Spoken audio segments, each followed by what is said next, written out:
하나님 하나님 말씀 한번 같이 읽겠습니다. 빌립보서 1장 6절입니다. 빌립보서 1장 6절.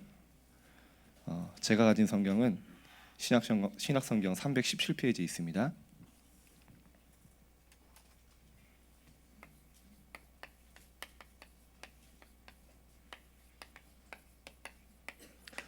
제목은 언약의 여정 증인이라는 주제로 함께 말씀 나누겠습니다. 우리 찾으셨으면 한 목소리로 함께 읽겠습니다. 너희 안에서 착한 일을 시작하신 이가 그리스도 예수의 날까지 이루실 줄을 우리는 확신하노라. 아멘. 우리 안에 착한 일을 시작하신 하나님께서 우리를 이 자리에 인도하시고 그리스도 예수의 날까지 인도하실 줄 믿습니다. 일단 제 소개를 드리면요, 아까 우리 목사님 소개하신 대로 장진혁 주목이라고 하고요. 우리 목사님 배려해 주셔서 지금 중동부에서 섬기면서 많이 배우고 있고요. 그리고 렘넌트들 집중훈련을 이렇게 임명받아서 하고 있습니다. 렘넌트 집중훈련 이렇게 잘 많이 못 들어보신 분도 많을 텐데요. 일단 류 목사님께서 이렇게 지금 전국에 사각지대, 소외된 지역, 이렇게 방치되어 있는 렘넌트들이 많다.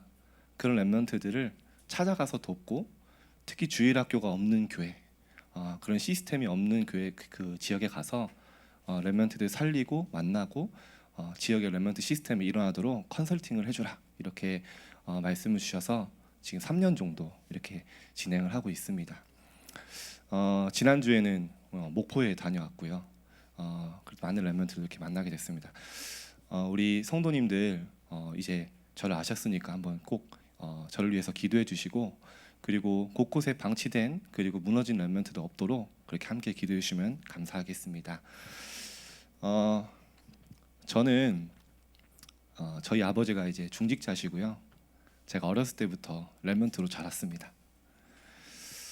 예수는 그리스도, 너무 이렇게 귀에 못이 박히도록 들었죠.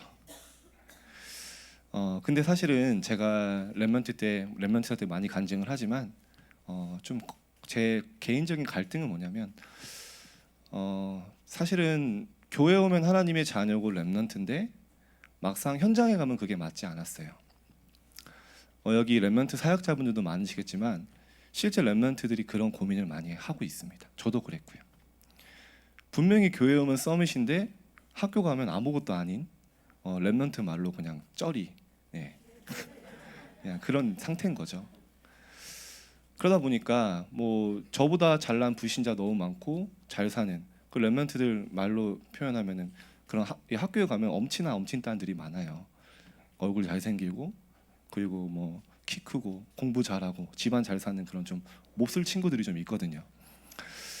죄송합니다, 비속어를 써서. 근데 이렇게 보면서 제가 많이 갈등을 했었어요. 그것만 있으면 좋은데 우리 부모님 분명히 교회 열심히 다니시고 중직자인데 우리 가정 문제는 해결 안 되는 것 같고, 경제 문제 해결 안 되는 것 같고, 제 개인의 문제 너무 어렵고, 그런 상태 속에 계속 있었어요. 근데 저의 인생의 전환점이 다른 게 아니라 이것 조금 알게 됐을 때였어요.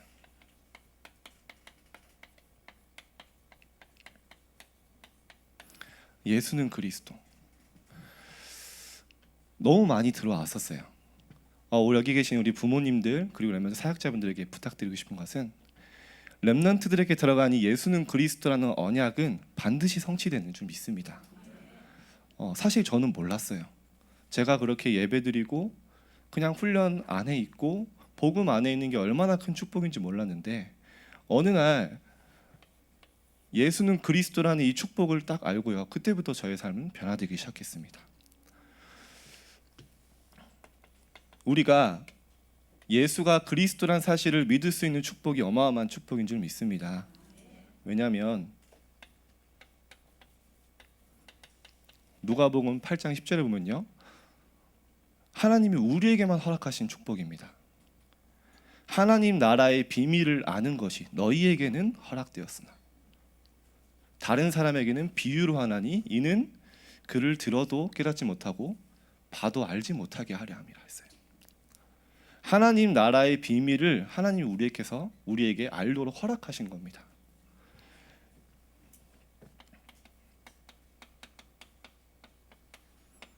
요한복음 14장 16절에서 18절에 보면요, 보혜사 성령을 너희에게 주사 너희와 영원토록 함께 있게 하리니. 보호하시고 은혜 주시고 가르치시는 성령이 우리와 영원토록 함께 하시면서요, 그는 진리의 영이라 세상이 능히 그를 받지 못하나니 그를 알지도 보지도 못함이라.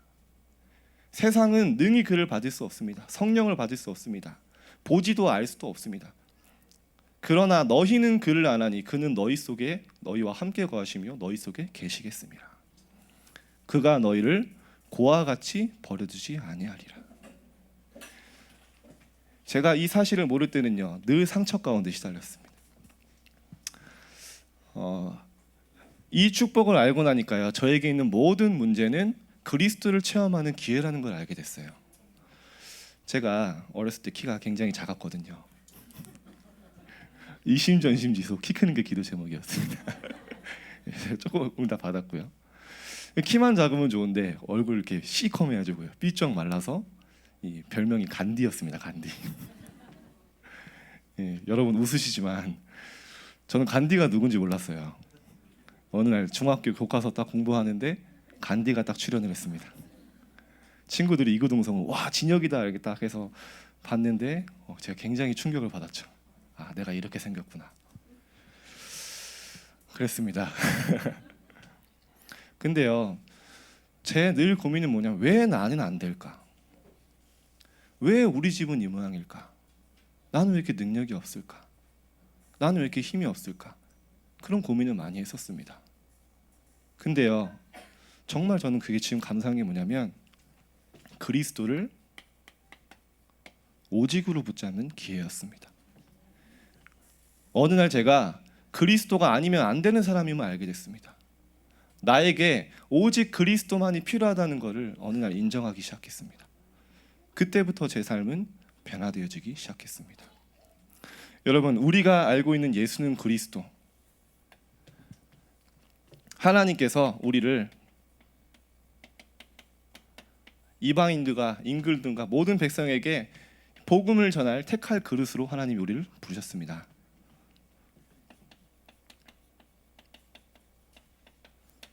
마가복음 3장 13절에 보면요, 주께서 원하시는 자들을 부르니 나아온지라 했습니다. 하나님이 우리를 원하셔서 부르셔서 이는 그들과 함께 있기 위함이요 나가서 전도도 하며 귀신을 내어 쫓는 권능도 가지게 하려 하심이라.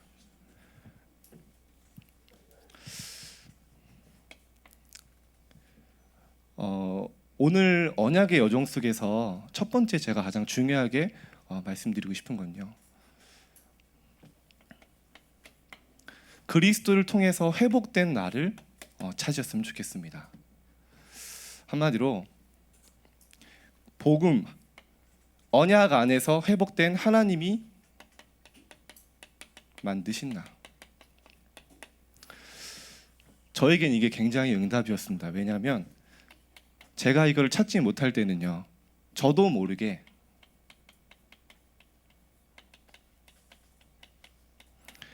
세상의 흐름 속에서 나를 찾을 수밖에 없었습니다.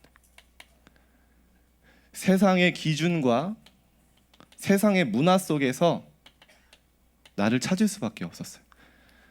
한마디로 제가 청소년 때는요, 학업이 곧 나라고 생각을 했어요. 많은 랩런트들이 그렇게 하고 있거든요. 학업이 곧 나라고 생각을 합니다. 그러니까요, 시험 잘 보면요, 일단 시험 기간 자체에 굉장히 눌려요. 우리 랩런트들도 시험 기간 때만큼은 집중 기도가 되어집니다. 하나님 이번 한 번만 용서해 주시면 이러면서 희한해요. 그렇게 기도한 날은 더 시험 못 봐요. 학업 좀 시험 잘 보면요, 막 천국 비슷해요. 막 둥둥 떠다니다가 시험 못 보면 갑자기 지옥으로 떨어져요. 왜냐, 학업이 곧 나라고 생각을 해요. 제가 현장에 나와서 보니까 많은 분들이 내 경제 수준, 내 스펙, 내가 연봉이 얼마고 내가 어떤 직장에 다니고, 그게 곧 나라고 착각을 합니다. 하나님이 만드신 나는요, 하나님의 말씀과 하나님의 말씀 속에 내가 있는데 그거를 찾지 못하면요, 나도 모르게 세상이 만든 기준과 세상의 문화 속에서 나를 찾을 수밖에 없습니다. 더 나아가서는 이 속에서 남들과 비교 속에서 나를 찾는 거예요. 저 사람과 비교해서 내가 조금 무얼하면요, 갑자기 막 이렇게 막 어깨가 올라가고요. 저 사람과 비교해서 내가 부족하면요, 갑자기 자존감이 낮아져요. 그러니까 어떻게 되죠? 계속 흔들리는 거예요. 사람과 세상의 비교 속에서 계속 흔들리고요. 그러다 보니까 자존감이 계속 낮아져요. 죄송합니다. 제 간증이기도 한데요. 자존감이 낮아지니까요, 어떻게 되냐면요, 그냥 주변 사람들은 그냥 툭 던진 말인데 아무 생각 없이 던진 말이 저한테 상처가 돼요. 그냥 무한 반복. 어떻게 저런 말을 할 수 있을까? 그리고요, 주변 사람들이 나를 어떻게 볼까 늘 신경 써야 돼요. 저 사람이 나를 저렇게 보지 않을까?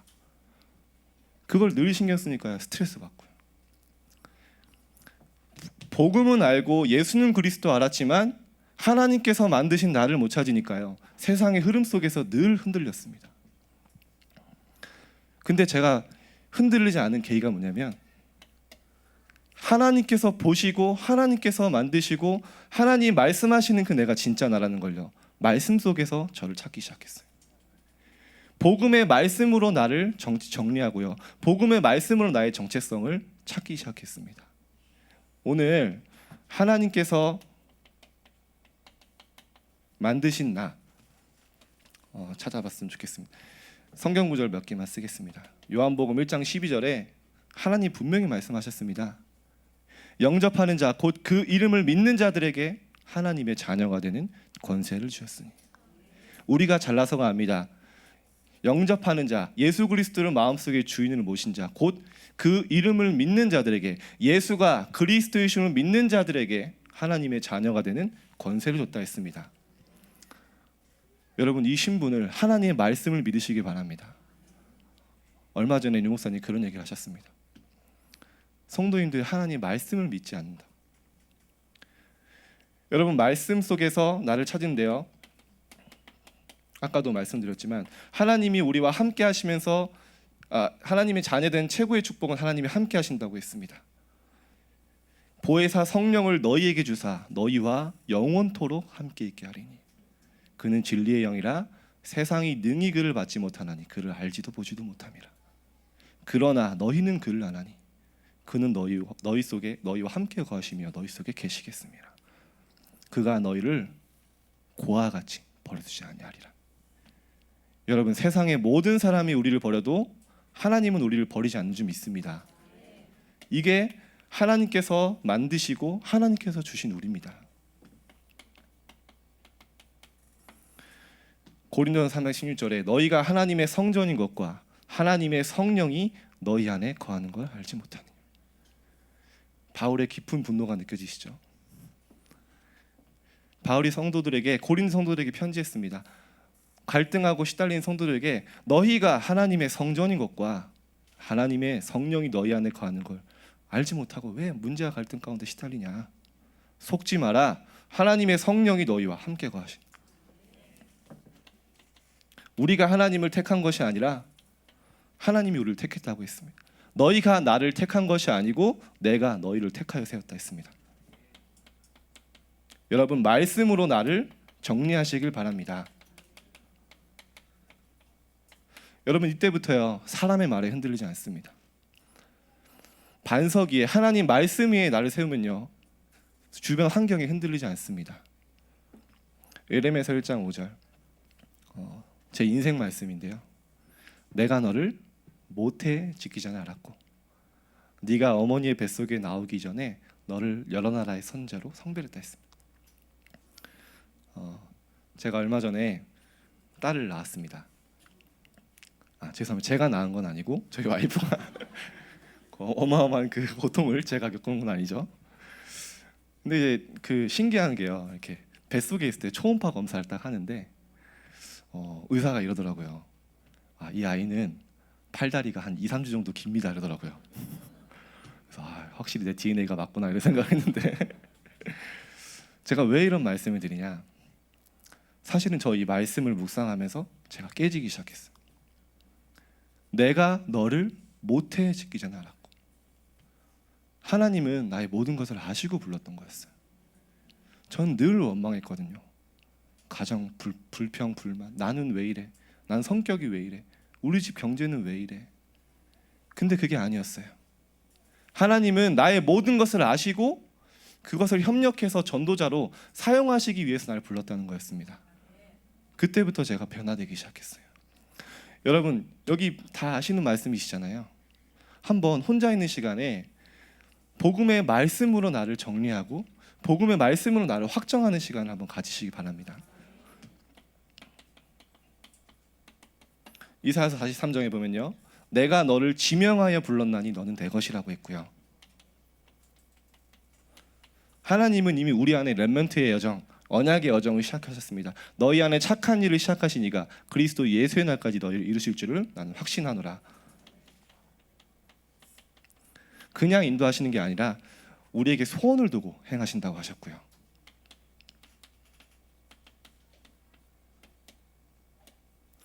로마서 8장 38절에 39절에 보면요, 내가 확신하노니 사망이나 생명이나 천사들이나 능력자들이나 권세자들이나 높음이나 깊음이나 현재일이나 장래일이나 그 어떤 피조물이라도 우리 주 예수 그리스도 안에 있는 하나님의 사랑에서 끊을 수 없으리라.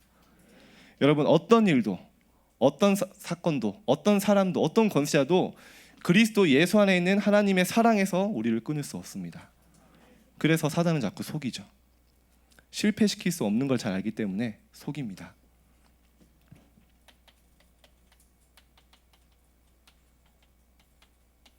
하나님이 우리를 이 세상의 빛과 소금으로 부르셨다고 했고요. 베드로전서 2장 9절, 이 많은 축복을 하나님이 우리에게 주신 이유, 너희를 어두운 데서 불러내요 그의 기이한 빛에 들어가게 하신 이에 아름다운 덕을 선포하게 하심이라. 하나님이 우리를 재앙과 저주와 이 사단의 권세 아래서 이 어두움 가운데서 구원하신 이는요, 그의 기이한 빛에 들어가게 하신 이에 아름다운 덕을 선포하게 하려 하심이라. 하나님이 우리에게 주신 신분입니다. 저는 개인적으로 예수가 그리스도이심을 알고 진짜 복음 그리스도 안에서 회복된 하나님 만드신 나를 찾을 때 진짜 언약의 여정을 시작할 수 있었습니다. 그러면 하나님이 우리에게 주신 권세는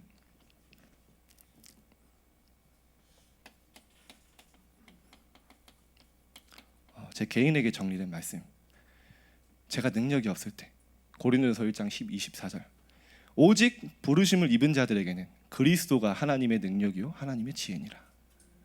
여러분, 우리가 하나님의 부름 받았다면 우리의 능과 우리의 지혜와 우리의 실력이 필요한 게 아닙니다. 그리스도가 하나님의 능력이고 그리스도가 우리의 지혜가 될 줄 믿습니다. 골로새서 1장 28절을 보면요, 전 늘 기억합니다. 내가 부족할 때, 내가 힘이 없을 때, 내가 연약할 때 나는 어디에 있는가. 골로새서 1장에 보면요, 너희를 주 안에서 완전한 자로 세우려 합니다. 그리스도 안에서 완전한 자.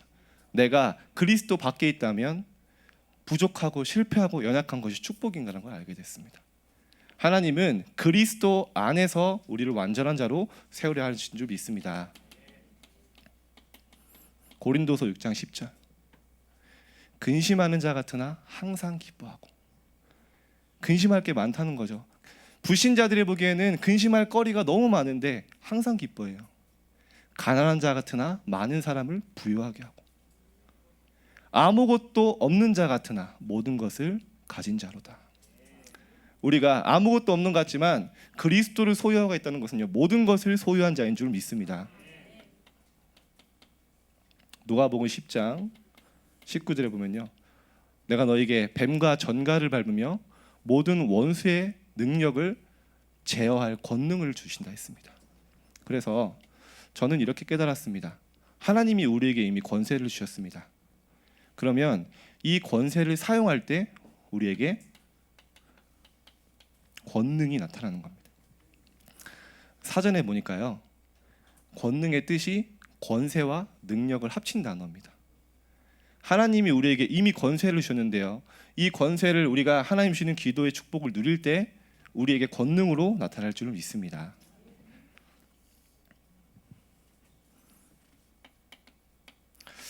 다 쓰면 시간이 없을 것 같아서 좀 줄이겠습니다. 제가 3월 화요 집회 딱 말씀을 딱 받고 말씀을 정리해라, 기도를 정리해라, 전도를 정리해라 이렇게 해서 정리하다 보니까요 한 30-40개가 딱 나왔어요. 놀라워요. 그때부터 진짜 사람의 말에 흔들리지 않고 진짜 언약의 여정을 힘있게 지속할 수 있었습니다. 골로새 2장 2절에 3절에 보니까 그리스도 안에는 모든 지혜와 지식과 보화가 감춰져 있다 했고요. 골로새 3장 11절에 보니까 그리스도는 만유시요 만유 속에 계시겠습니다. 그래서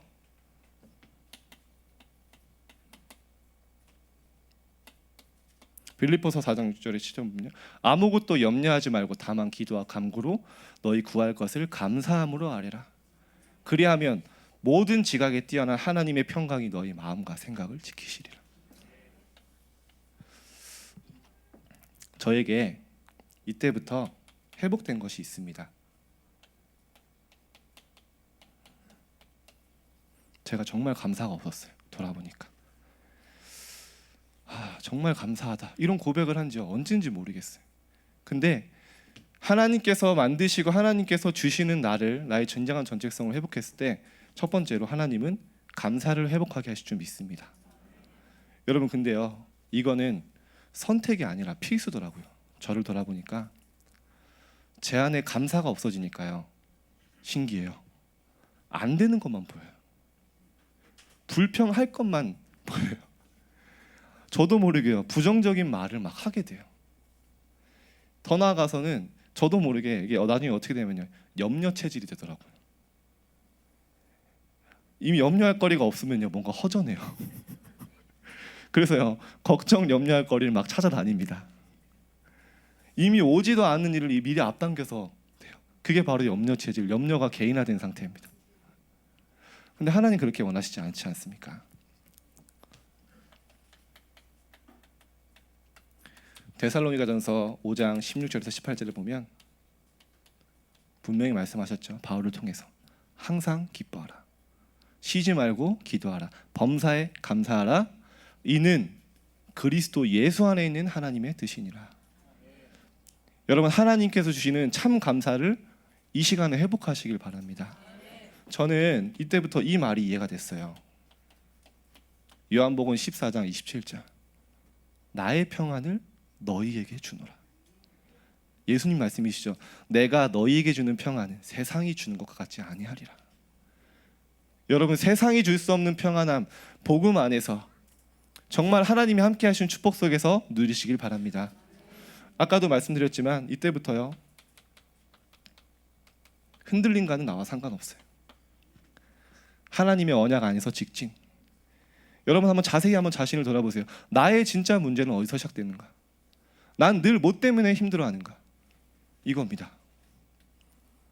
세상의 기준과 세상의 문화 속에서요 사단이 자꾸 속이는 거예요. 망할 것처럼, 실패할 것처럼. 왜냐? 사단이 할 수 있는 게 그거밖에 없어요. 속이는 것밖에 할 수 없습니다. 복음의 말씀 안에서 나를 찾으면요 흔들림이 없어집니다. 저는 이랬습니다. 저의 가장 큰 문제는 문제가 아닌 것도 저에게 문제로 오는 그 영적 상태가 저의 문제였어요.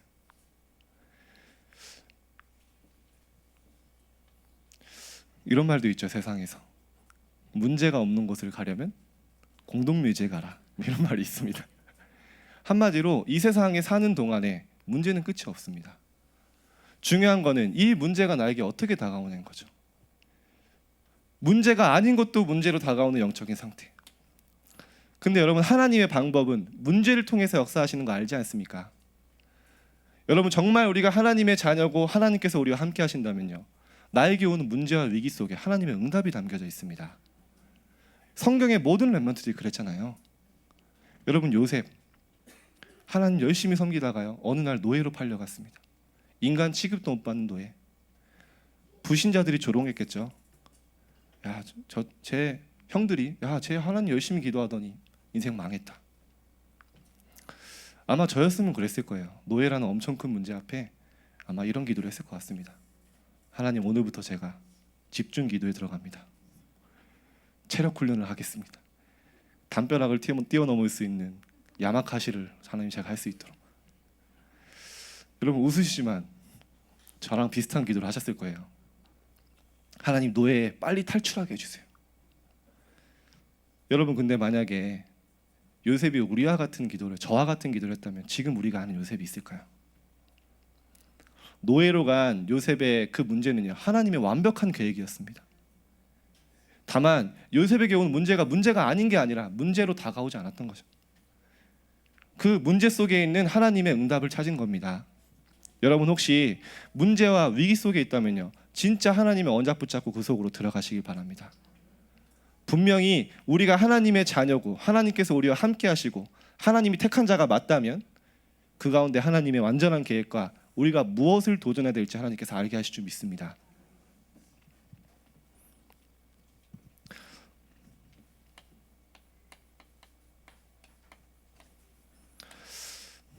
모르겠어요. 제 개인의 영적 상태인지 모르겠지만요, 그때부터 저가 진짜 그리스도가 주인이라는 이 사실을요 늘 고백하고 누릴 수 있게 됐습니다. 제가요 염려 걱정이 되게 많았거든요. 근데 자세히 보니까 미래에 대한 두려움, 말은 그리스도가 주인이라고 하는데요, 실제 미래의 주인은 저였어요. 그러니까요, 미래를 제가 책임져야 되는 거예요. 그러니까 두려움이 오는 거예요.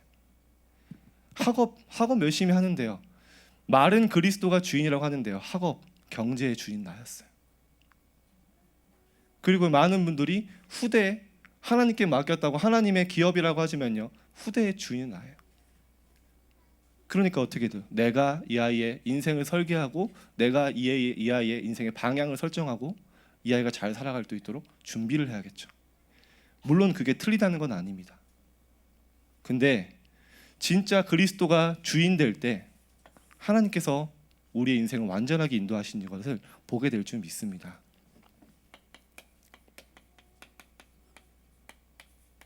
그래서 말씀하셨죠. 수고하고 무거운 짐진 자들아 다 내게로 오라. 내가 너희를 편히 쉬게 하리라.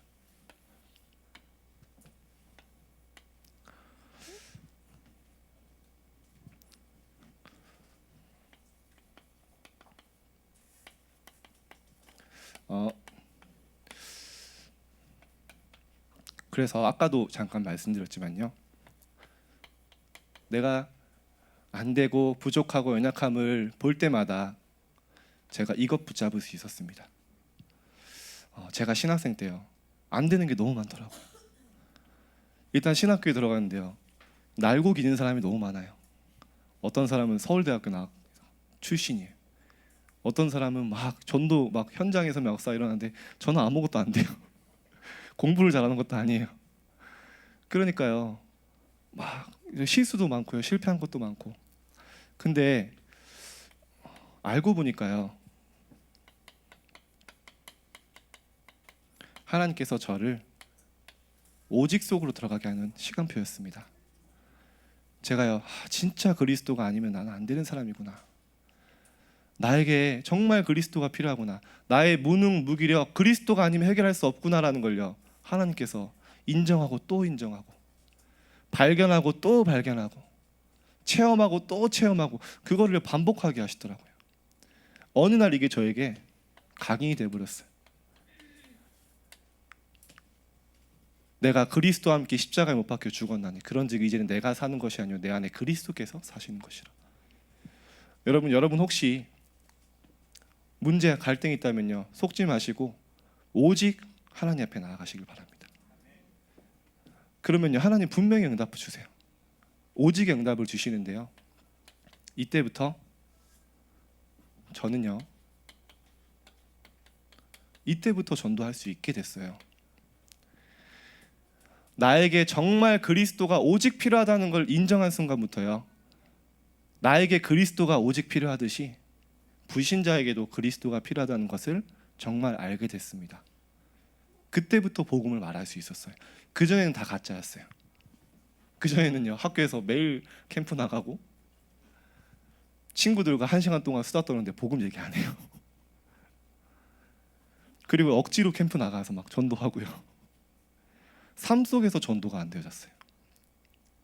내가 진짜 그리스도가 나에게 오직 필요하다는 게 내가 그 시간표가 이게 안 됐을 때는요, 너무 힘들었어요. 억지로 전도해야 되니까. 근데 여러분, 이 시간표 속에서 이 응답 받으면요, 전도가 진짜 되어지는 줄 믿습니다. 저는 이때부터 시작했어요. 다른 거 한 게 아니라 제 주변의 불신자들이 마음에 담기기 시작했어요. 아, 정말 저 영혼들에게 복음 전해야 되는데. 그게 마음으로 딱 부딪히니까요, 신기해요. 그들의 영적 상태가 보이기 시작했어요. 그때부터 제가 친한 친구들 8명을 함께 이제 기도하기 시작했는데요. 그 중에 한 명이 저 친구만큼은 정말 복음 안 받겠다, 그런 친구 있지 않습니까? 어떤 친구냐면, 그 친구가 이제 일단은 키가 한 192 정도 돼요. 몸무게 한 120, 130 됩니다. 소위 말하는 근육으로 똘똘 뭉쳐진 돼지라는 그런 별명을 가지고 있어요. 근데 이 아이가 어떤 친구냐면, 이 아이 배경이 태어나서 부모님께 버림을 받았어요. 어머니에게. 그래서 어머니 얼굴을 모르고 할머니와 같이 살면서 아버지가 돈 벌어다 주고. 근데 어느 날 이 친구가 학교 갔다 돌아왔는데 집 이제 분위기가 싸한 거예요. 아버지 집으로 갔는데 가서 보니까 아버지가 이제 목매서 자살을 하신 거를 이 아이가 직접 목격을 하고 그 시체를 직접 치우고 이런 또 일이 있었어요. 저도 장례식에 참석을 하고. 근데 그 아이가 이때부터 이상해지기 시작하는 거예요. 학교를 자퇴하더니 머리를 생노란색으로 염색을 하고 공원에서 지나치다가 눈만 마주치면 주먹부터 나가는 그런 이상한 애가 돼버렸어요. 제가 봐도 쟤 정말 사악하다 할 정도로 사람을 괴롭히고요.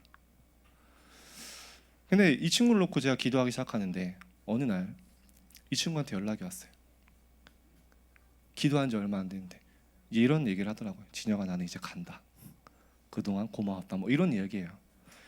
그때서야 제가 용기가 났어요. 친구야, 민호야, 네가 지금 인천에 오면, 제가 그때 인천 살아서 지금 서울 살았어요. 내가 네 인생에 답을 줄게. 그랬더니 이 친구가 저한테 하는 말이, 야, 내가 지금 인천 가는데 네 내 인생에 답 안 주면 내가 너 죽일 거야. 이 친구 죽인다는 걸 그때 정말 쌀버렸어요. 진짜예요. 순간 좀 후회가 되더라고요. 어쨌든 이제 한번 말에 뱉었기 때문에 왔죠. 그때 제가 복음을 도저히 제가 떨려서 못 전해서 그때 당시 저를 양육하시던 캐나다에 계시는 이규현 선교사님이랑 계십니다. 그분에게 대신 복음을 했죠. 근데 이 친구가 복음을 듣는데 반응이 없는 거예요. 그때부터 등에 식은땀이 나기 시작하고 목사님 잘 모르시고 막 열심히 전하시는데 그 상황을 아는 저는 되게 이제 그렇더라고요. 더 놀라운 거, 이 친구가 영접을 하겠다는 거예요. 굉장히 무미건조하게 영접을 했어요. 집에 가는 길에 밤인데요, 한마디도 안 하는 거예요, 말을.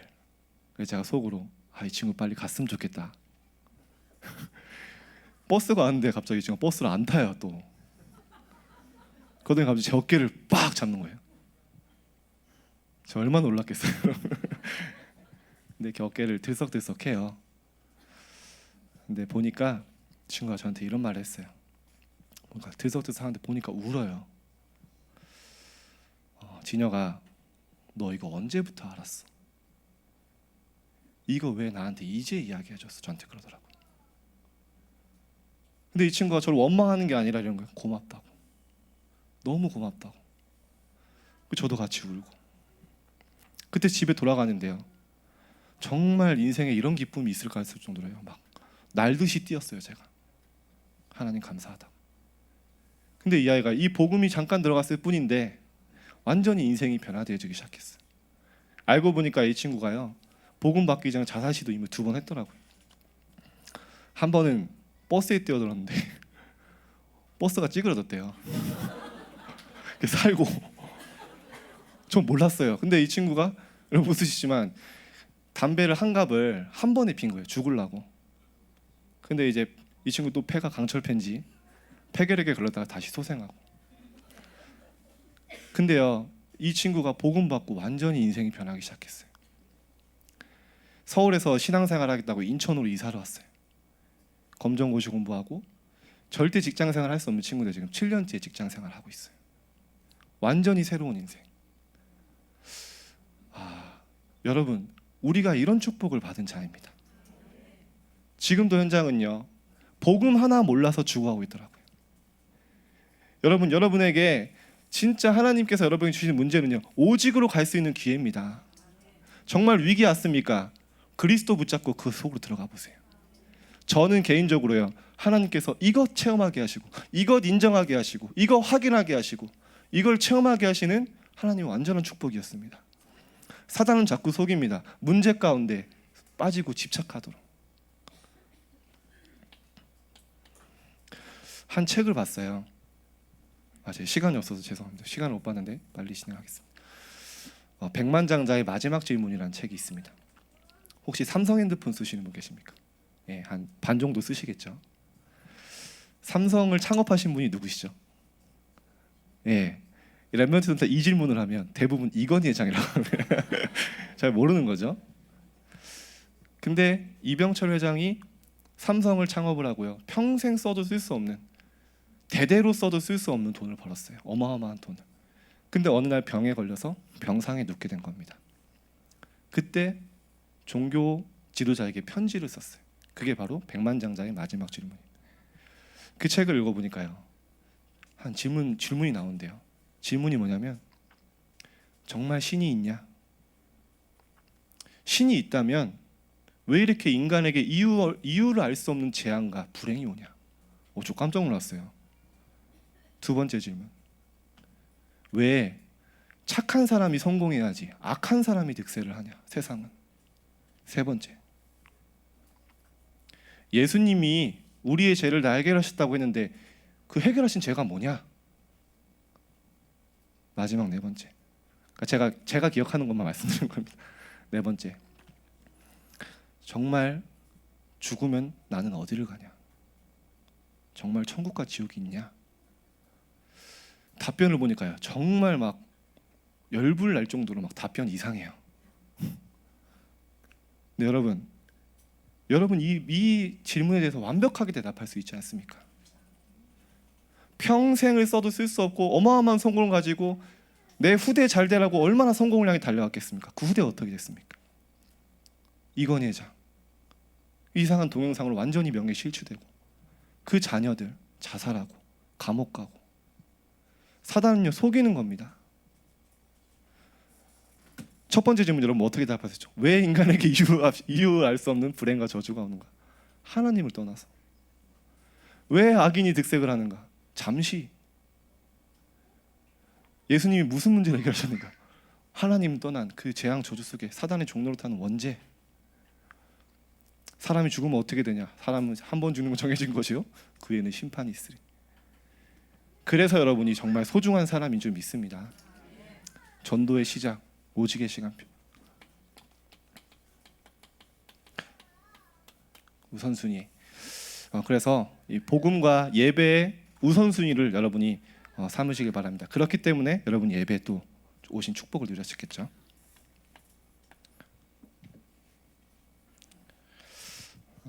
마지막으로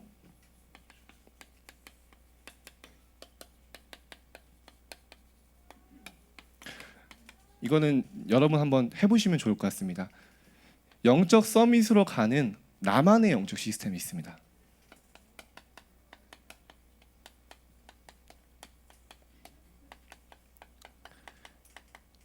다 다르더라고요.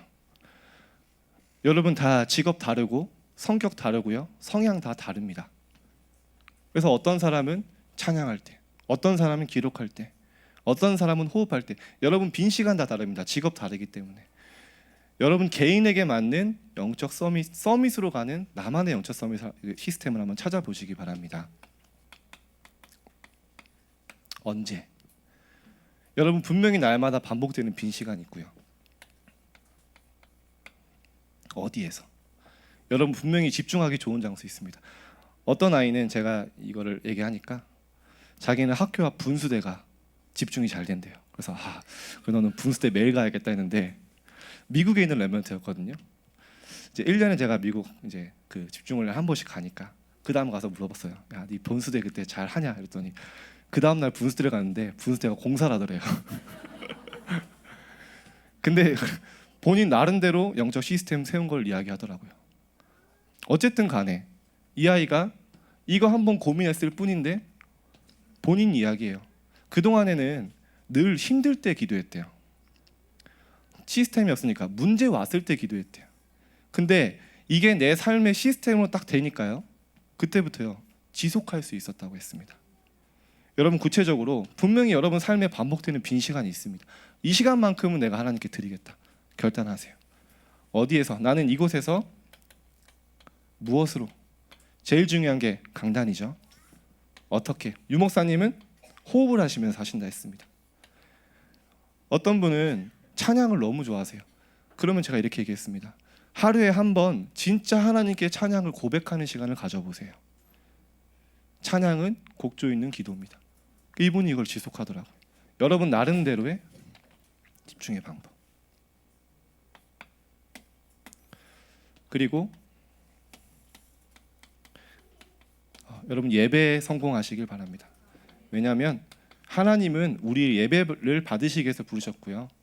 강단을 통해 분명히 역사하신 줄 믿습니다. 아모스 3장 7절을 보면요. 주 여호와께서는 자기의 비밀을 선지자에게 보이지 아니하고서는 결코 행하심이 없다 했습니다. 하나님이 완벽한 계획 속에 교회를 섬기게 하시고 우리의 예배를 받으시는 가운데 선지자에게 먼저 자기의 비밀을 보이신다고 했습니다. 우리 황상희 목사님, 유 목사님 통해서 하나님 말씀을 대언하시게 하시는 거죠. 근데 사단은요 이거 하나 못하게 하더라고요. 초대교회 성도들이 그들이 사도들의 가르침을 받아 교제하고 떡을 떼며 오로지 기도하기에 힘썼다고 했습니다. 이 속에서 하나님 모든 것 회복하게 하실 줄 믿습니다. 제가 실패했던 거는요. 부교육자 생활하는데 목사님과 평시도 땐 몰랐어요. 근데 목사님과 친해지고 목사님과 이런저런 이야기도 할 수 있고 그러다 보니까요. 어느 날부터 예배 시간에 목사님의 설교와 말씀이 사람의 말로 들리기 시작했어요. 오늘은 목사님이 좀 이렇게 설교를 은혜롭게 하시는구나. 오늘은 좀 지루하다. 놀랍죠. 어느 날부터 저는요 소리 없이 죽어가기 시작했어요. 부교육자가 되니까요 예배 많이 드려야 되는데 예배가 너무 힘들기 시작했어요. 소리 없이 제 영적 상태는요 완전히 죽어가는 거예요. 근데 여러분 하나님의 말씀을 보면요 제가 이걸 깨닫고 내가 진짜 예배 회복해야겠다. 진짜 강단의 말씀을 하나님의 말씀으로 붙잡아야겠다. 딱 그 결단하고부터요 제가 살기 시작했어요. 그냥 사는 게 아니라 저는 좀 개인적으로 모든 것이 회복됐어요. 여러분에게 이 축복이 있길 바랍니다. 데살로니가 성도들이 그 많은 초대교회 성도들 중에서 칭찬받았던 이유 한 가지입니다. 그들이 말씀을 받을 때 사람의 말로 받지 않고 하나님 말씀으로 받았다고 했습니다. 저 개인의 영적 시스템 강단을 매일 듣습니다. 매일 들으면요 여러분 신기합니다. 예배 때 안 드리던 말씀이 들려요. 목사님 이런 말씀도 하셨네. 우리 해보신 분 아실 거예요. 더 중요한 거 하나님이 나에게만 주시는 음성이 들리기 시작합니다. 해보신 분들은 아실 거예요. 진짜 강단 말씀이 내 삶에 너무나 균형 있게 적용되는 걸 볼 수 있으실 거예요. 그래서 여기 우리 수협에 나오시는 분들은 이제 임마누엘 서울의 기둥 같은 분들이시기 때문에 진짜 강단 말씀을 매일 듣는 이 한번 도전해 보셨으면 좋겠습니다.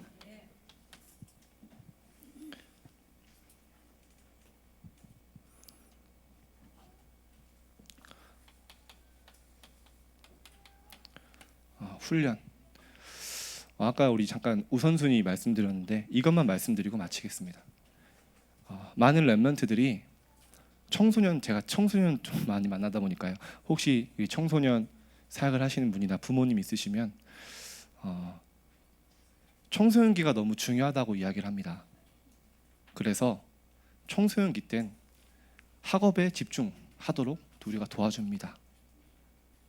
근데요, 이 아이들의 모든 삶이, 저희가 말은 복음이 우선이라고 하지만 실제 이 아이들의 삶은요, 복음보다 학업과 세상에 더 집중이 많이 되어져 있습니다. 청소년 때는 티가 안 나요. 근데요, 이 아이들이 대학을 갑니다. 그리고요, 많은 분들이 대학 사역자들이 이야기합니다. 이 아이들이 청소년 때는 예배 드리고 했는데, 주일에 한 번 예배 드렸는데 대학생이 돼서 세상 문화 부딪히고 세상 지식 오니까 무너졌다, 이렇게 이야기를 합니다. 근데 저는 제가 볼 때는 진짜 아닙니다. 저희가 말은 복음이라고 하지만, 복음이 우선이라고 하지만 실제 이 아이들의 삶의 우선순위는요, 복음보다 학업과 세상에 가 있었어요. 대학생이 되니까요, 자기 스스로 선택할 수 있는 권한들이 생깁니다. 간단합니다. 이 아이들이 대학 가서 너네 이제 대학 가면 복음에 집중해야지, 아니죠. 자기가 살아온 대로 그냥 선택하는 거예요. 여러분, 청소년 시기 때가 너무 중요하기 때문에요, 이 아이들의 삶으로 복음이 가장 중요하다는 것을 각인시킬 수 있는 기회입니다. 먼저는 이 아이들이 주일만큼은 하나님께 드리는 시간이라는 거 꼭 한번 심어줬으면 좋겠어요. 고등학생이기 때문에, 특히 고3 있지 않습니까? 저희도 암묵적으로 인정을 해줍니다. 나 고3이니까. 근데요, 그게 아이들한테는요, 평생 각인이 돼요. 중요할 때는 예배보다, 복음보다 타협하고 세상 선택하는 게 맞는 거구나. 이 아이들이 청소년이기 때문에, 고3이기 때문에 저희가 막 예배 너네 하루 종일 있어야 돼, 강조할 수는 없습니다. 근데 바른 말을 해줘야 됩니다. 야 친구야, 렘넌트야, 복음 세상보다, 학업보다 예배가 중요한 거야. 그렇게 이야기를 해줘야 이 아이들이 양심의 가책을 느낍니다. 세상보다, 학업보다 복음이 중요한 건데 내가 지금 학업을 선택하고 있는 거구나. 내가 잘못하고 있는 거구나. 이런 아이들 돌아옵니다. 근데 암묵적으로 인정해주면, 저희가 청소년기가 중요하기 때문에 학업이 중요하다는 걸요, 그러니까 예배가 중요하다는 걸 말도 안 해주면요, 이 아이들은요, 나중에 그게 당연한 건 줄 알더라고요. 갑자기 청소년 얘기가 나와서 제가 청소년 사역을 하고 있어서, 렘넌트들이 우선순위, 예배와 훈련에 가장 우선 둘 수 있도록 그렇게 부탁을 드리겠습니다. 결론,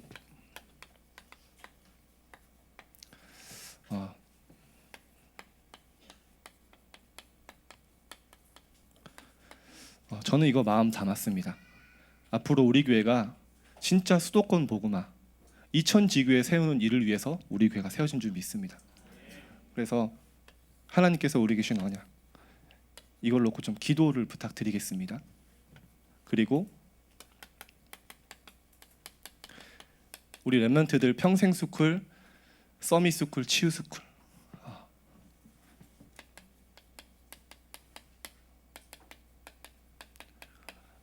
우리 수요예배 오시는 중요한 중직자분들이 이 마음 담고 함께 기도해 주시면 감사하겠습니다. 기도하겠습니다. 하나님, 구원 주신 것도 감사한데 예수가 그리스도이심을 알게 하시고 전심으로 하나님께 예배하며 살아갈 수 있도록 건강과 축복 주심에 감사드립니다. 하나님, 오늘 우리가 언약의 여정을 가는 가운데 복음의 증인 될 수 있도록 축복하여 주시옵소서. 예배와 훈련 속에서 하나님이 가장 원하시는 오직의 증인, 오직의 시간표 속으로 들어가게 하여 주시옵소서. 시종을 하나님께서 성령으로 주관하시는 믿사오며 살아계신 예수 그리스도 이름으로 기도드립니다. 아멘.